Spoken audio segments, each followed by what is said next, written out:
surrender or die. Ukrainian troops have refused to give up the battered port city of Mariupol to Russian forces. They were given until today to lay down their guns.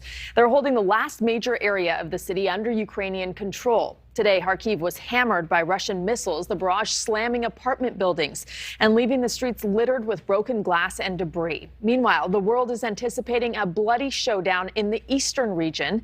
Philip Crowther reports for NewsNation in Ukraine.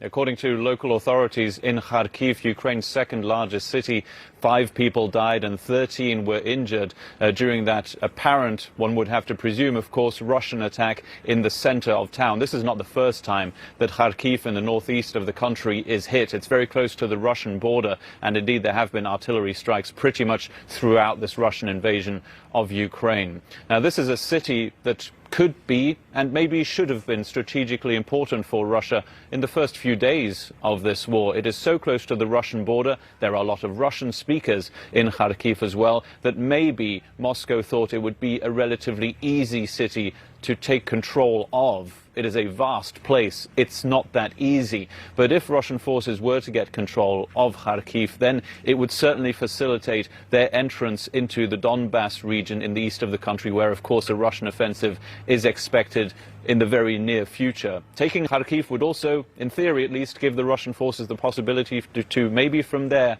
move toward the capital city, Kyiv, again. But we seem to be a long way off from that. That city is not going to fall into Russian hands any time yet. But that could happen in the southeastern city of Mariupol. The Russian Defense Ministry tells us that they believe around 2,500 Ukrainian troops are still there in just one single area, a massive steel plant, and that is why it is not yet in Russian hands. The Ukrainian President Volodymyr Zelensky speaks about Mariupol pretty much every night in his addresses to the nation. He says right now that heavy weapons from the West have to come pretty much immediately in order to save that city, in order to keep it in Ukrainian hands.